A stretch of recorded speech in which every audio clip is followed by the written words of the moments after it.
Hello, everybody. Welcome to another episode of Spawn Daily. I'm your host, Jace. In this one, it's going to be a pretty quick episode because we're covering Youngblood 8 and Youngblood 10. Now, there's obviously an issue in between these two, but even in terms of the Youngblood timeline, that Youngblood issue 9 is written by Jim Valentino and doesn't have anything to do with 8. It doesn't have anything to do with 10. So even though issue 8 ends on a cliffhanger for the Youngblood story, it doesn't get resolved till issue 10. So it's pretty interesting when we when we start talking about these books from Rob Liefeld. And I certainly don't mean to disparage anyone. I know that Rob loves comics. He's very passionate about a lot of nerdy things. But we all know that when he moved over to Image, he let some of the distractions get to him, And so issue number 10 of Youngblood was actually the last issue of the book for a really long time. And in the back of issue 10, there's even a little Robservations essay where he talks about the fact that he's been doing team books for like 7 years at that point. And so he's pretty burnt out. So, I mean, yes and no, right? I mean, we know that this particular issue of Youngblood came out in 1994. So, that's 2 years into Image. Spawn's up to issue like 27 at this point, right? Like issue 10 of Youngblood ends and it leads directly, like almost the next, last panel of this book leads to the next panel in Spawn, issue 27. And Leifeld was barely up to issue 10. So yeah, I get being exhausted from doing, 7 years of team books, because obviously he was doing X-Force and all that over at Marvel, New Mutants before that. But it wasn't like you were putting this out every month. But again, it is what it is. We all know that Youngblood has its problems when it comes to continuity and what have you. And it's kind of too bad in a way, because when I was going through and reading these, I'm like, man, there's a lot of cool concepts here. And if there were just somebody steering the ship who could keep Rob on task and kind of rein in, because the guy's a wildly creative guy. And it's almost like he has too many ideas. I mean, there's so many of his books where he's introducing character after character after character. And you kind of need somebody to rein him in and keep him on task and not do too much too soon. If you got a lot of ideas, like stay on schedule and put your book out monthly, and you'll eventually get a chance to get to all these characters that you're thinking of. So anyway, I say all that to say this. I'm not going to talk about any of the Youngblood content in these books. I'm only going to talk about the portions of them that tie into Spawn, because we did see in Spawn in that issue 27, we were told that Chapel had died and it happened off panel. And you're like, wait, we know Chapel was the one who killed Spawn. It seemed like a pretty important thing. So again, credit to Blake Whitlow. He's the one that created the Spawn reading order that I'm using. If you're not clear about what's going on, so originally I wanted to read all of the main Spawn miniseries before the end of this year. So that's how Spawn Daily came to be. We started in the 12 days leading up to Christmas with the 12 days of Spawn Miss last year, read one issue of Spawn and talked about it per episode. And this was all for a couple of reasons. Number one, to celebrate the 30th anniversary of Spawn and the 30th anniversary of Image Comics this year. And secondly, and kind of more importantly for me, I'd wanted to get caught up on Spawn when issue 300 rolled around, 301, breaking the record. Man, Spawn, it's a series. It's kind of a hole in my comic knowledge. I haven't read a lot of Spawn. I love Todd McFarlane. I should read that at some point. But never prioritized it, never got around to it. And now he's launched his Spawn universe. McFarlane's trying to get, organically start this shared superhero universe. And I thought, man, I really need to get caught up. So this felt like a perfect time to do it. Let's celebrate the 30th anniversary of Spawn. Let's read the entire series. And so that's what we'd been doing, one issue per episode. But so many times in the Spawn main series, it references things that are happening in other books. And so I thought, you know what? I'm going to go look for a reading order. And if I find a really good one, maybe I'll supplement what we're planning on doing, because, there's 365 days in a year. And yeah, we've missed a day here or there. But if at the end of the year there's only like 336 issues of Spawn, that leaves a cushion where we could read some other stuff, 30 other books, assuming that we don't skip. But so then I go and I find this awesome reading order. And I go and I'm like, okay, well, the first book that I would need to read would be Spawn Batman. Now, I read that off the shelf way back in the day, off the rack, but I'd forgotten that at the very end on the last page, Batman throws a batarang at Spawn, and Spawn doesn't, I don't know, like, what's wrong with your reflexes, Al Simmons? Why didn't you block it or move out of the way or something? But he just takes the batarang like directly in the face. And that's why Spawn's face is split in half, starting with issue 21 in the main series and tied up with the shoelace and what have you. And we speculated on why. And he does get shot in the face in issue 20, but it didn't seem like that would have caused that much damage. And like we speculated on it for several issues. And we were totally wrong because we didn't read that other Spawn Batman. And so I sort of feel like, man, there's other stuff, other tangential stuff that I should be reading, because I do want a really good, by the end of this year, I want a really good understanding of Spawn and the things that he's done and all the context and whatever, so I can understand all the references for the stuff that's happening in King Spawn and the Scorched and Gunslinger Spawn and whatnot. So I decided, after finding this reading order, again, you can find it in the show notes, a link to the Google Doc. It's very comprehensive. Credit to Blake Whitlow for putting it together. And Blake, I mean, he's read all of Spawn. He puts this thing together. He maintains it. It goes all the way up through the very most recent current issues of Spawn and all those other Spawn universe titles I was talking about. Hopefully he's going to come on the show at some point and, a bit of a Spawn expert, and maybe we'll just have him on to talk about Spawn in general or to comment on certain issues or what have you. But credit to him for doing this. And so I thought, you know what, I'm going to try to loop in as much of this other stuff as I can.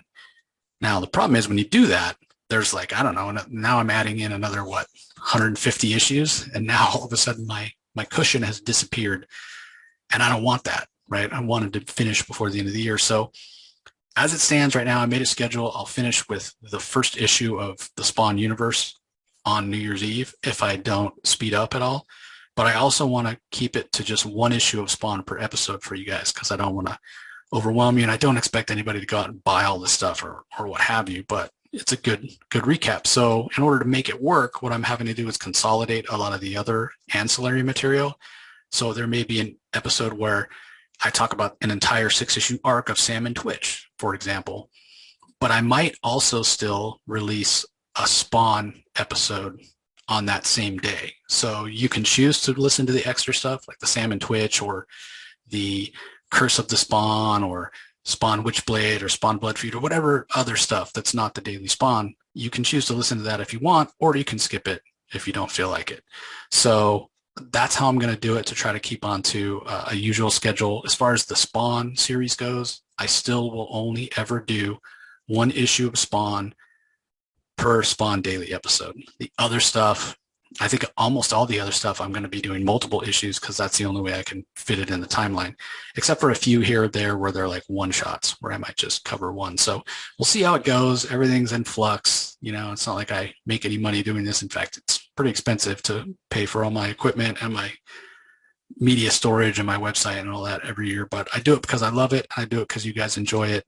And I've made some great friends podcasting over the years, both fellow podcasters and listeners that I've met at shows and whatnot. So not complaining at all. But basically what I'm saying is, I don't answer to anybody. So I'm going to do this the best way that I can, and the best way that fits into the schedule for my daily, day job. And, I still have the other episodes of the podcast to put out, interviews and, reviews for new books and all that stuff. So yeah, I'm really super busy with stuff right now, and it's just me, as you guys know, for the most part. So all that being said, let's dive into Youngblood, issue 8, issue 10. These are, as I said, the books that will give us context into how Chapel died and how that affected Al Simmons and whatnot. So let me go ahead and share my screen. From what I could understand from what was going on in the Youngblood title, they had lost a team member on a mission, and they're going to fight some people to try to find out what happened. That's about all I know. It's pretty felt pretty convoluted when I read it. So I'm not speaking at all about any of the Youngblood stuff. So the credits: Rob Liefeld is the creator, the penciler, and came up with the story. Eric Stephenson handles the script. Danny Miki and Jonathan Sibal do the inks.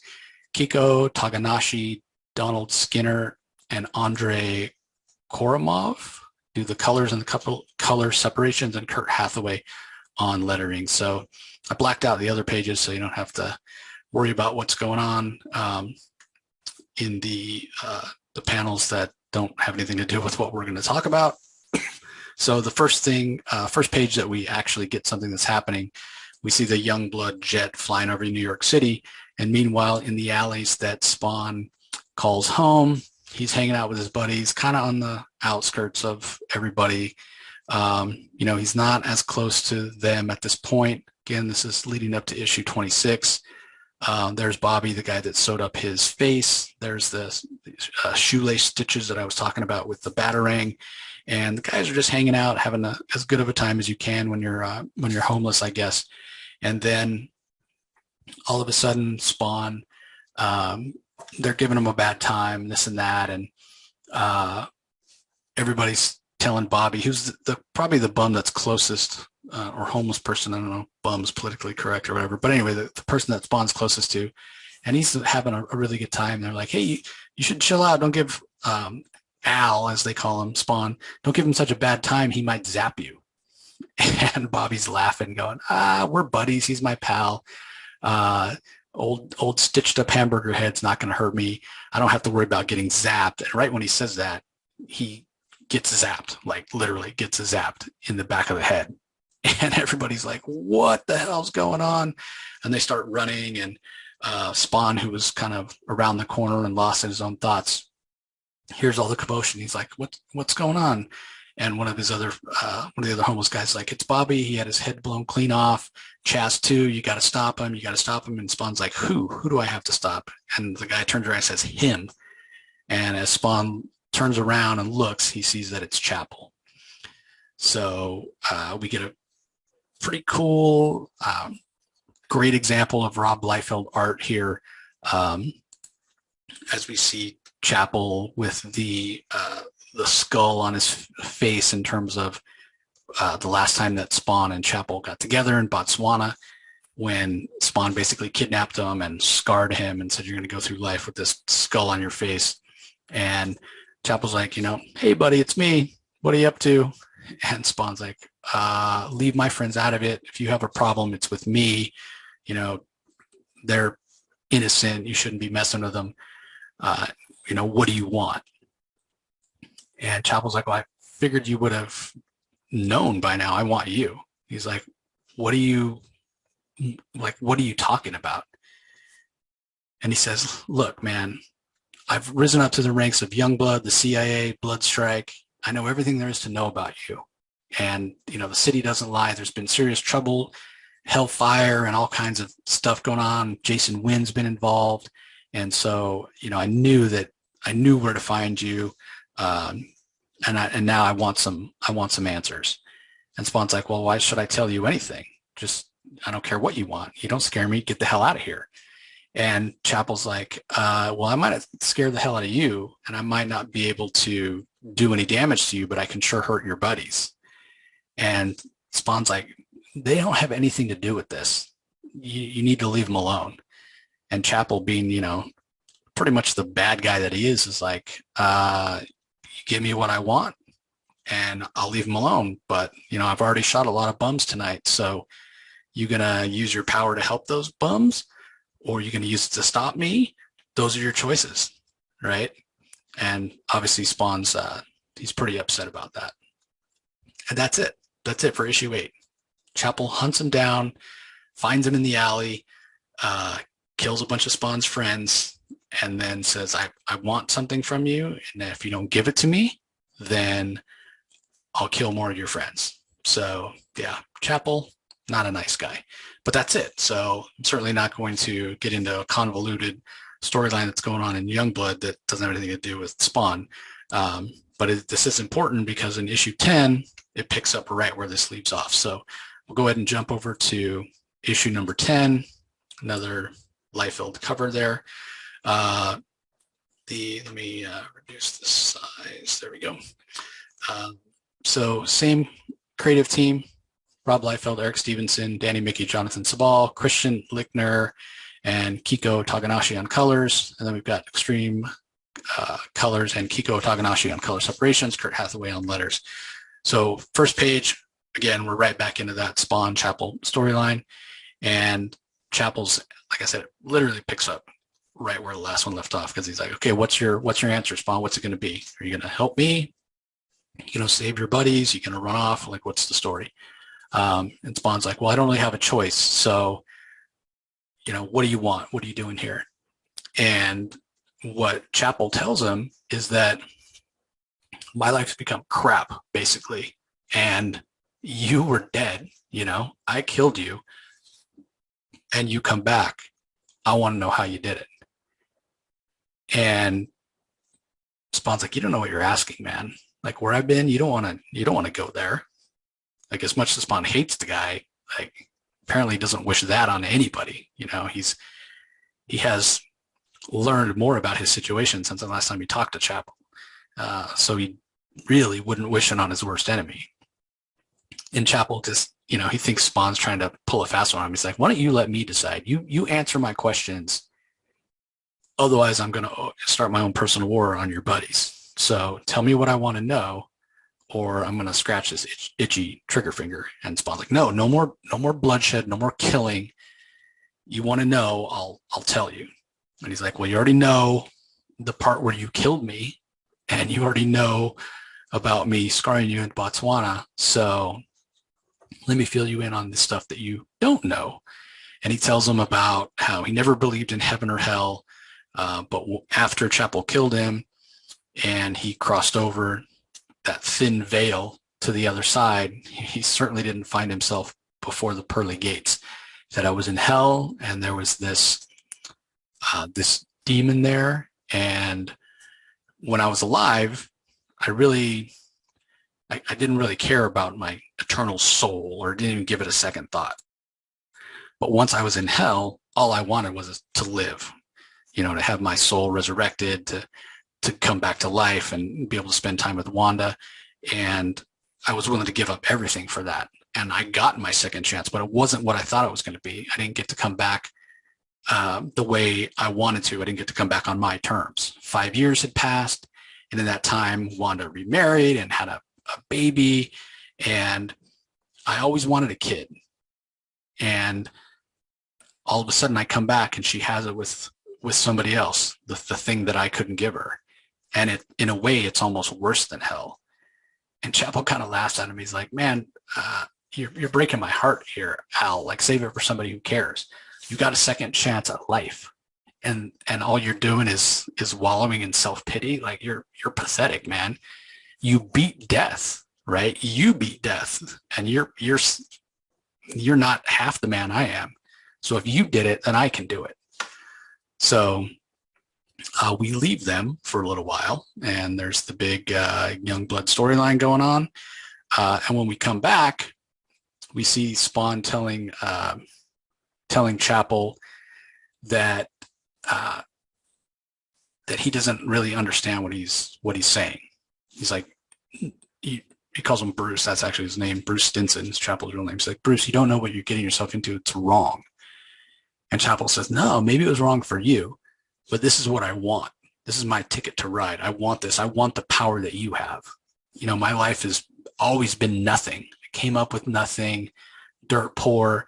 And I thought that I finally hit the gravy train when I was on Youngblood, but I guess I shouldn't have been surprised when it all fell apart, thanks to our good friend, Jason Wynn. Started screwing around. And then I found out that I've actually been infected with this specialized HIV virus. I guess this was a way for Leifeld to be sort of cutting edge and controversial, given one of his characters HIV. The thing is, like, when you do it and it's like this manufactured in a lab, you take away, like, it's not the same as having one of your characters be homosexual and contracted. Or I don't know. I just felt like it took away something, and he was just doing it for like the headline part of it. And who cared, right? Like nobody was putting out Youngblood on a regular basis anyway. So I always thought that was kind of lame. But very much of its time, early 90s, mid 90s, whatever. So anyway, Chapel's like, yeah, as far as it goes, my life sucks right now. So I got yanked out of Youngblood, put in some joke of a team called Bloodstrike, which, another Leifeld title that had like 2 issues. And I'm just a dead man waiting to happen.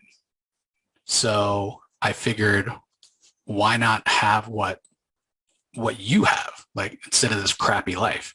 I got big plans once I come back, and I need things to change forever if that's going to be the case, And so he puts his gun to his head, and Al's like, Bruce, I'm begging you, man, you got to listen to reason. This is not what you think it is. And Chapel's not hearing it. He's not having it, right? Like, he's ready to check out. Because I'm not hearing you. You think I don't want to fulfill my destiny. I never realized my life would begin after I die.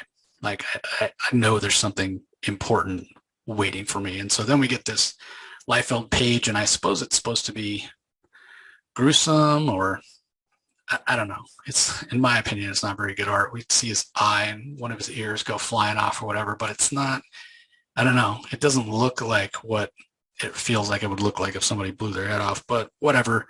It's dynamic and the coloring looks cool or whatever. But yeah, Chapel kills himself. And this is not what I expected when I read in the pages of Spawn that Chapel had killed himself.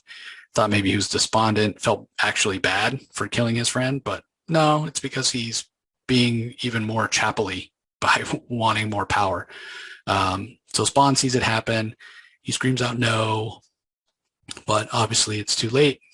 So meanwhile, on the Youngblood mission that they're on, there's this woman, heroine named Silence, and she, at the moment, Chapel kills herself. Apparently she has some sort of link to him because he used to be a member of the team.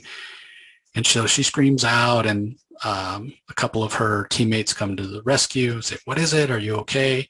And she says, "All of you listen. I just sensed a terrible disturbance, the coming of a great darkness." And on the last page, she says, "I'm not certain, but I have a feeling we've all suffered a great loss, that a friend has fallen." So I don't know how anybody could be Chapel's friend, pretty much irredeemable in my eyes, but we're told that the sacrifice that Chapel made is that part of the story is going to be continued in the Extreme Sacrifice Prelude, on sale soon. I don't even know if that ever came out. I don't know who this Chapel looking guy is with demon horns on him. All I know is Spawn standing over the body with the head basically being disintegrated. So that's how Chapel killed himself. I almost want to say good riddance to the character, but I don't know. I don't feel like it's 100% the character's fault that he wasn't fleshed out. I mean, again, a lot of the ideas that Leifeld has are interesting ideas. They just need the right person to kind of put it all together. So anyway, that's it. That's the context. I'm not really going to talk much about the art. I mean, it's Leifeld art. The way he draws Spawn is the way he draws Spawn. It's pretty dynamic, but a lot of like the costume stuff, like the weird things around the helmets, and I don't know. Like I said, it's all very Leifeld, and I know people give him a bad rap. I don't necessarily think his art's terrible. Certainly not correct anatomy or what have you, but you can't argue that the guy's art is dynamic, and it certainly had plenty of fans back in the day and still has fans now. It's comic book art. It's fantasy art. So I don't mind all the guns and the pouches and the belts. It definitely has its place.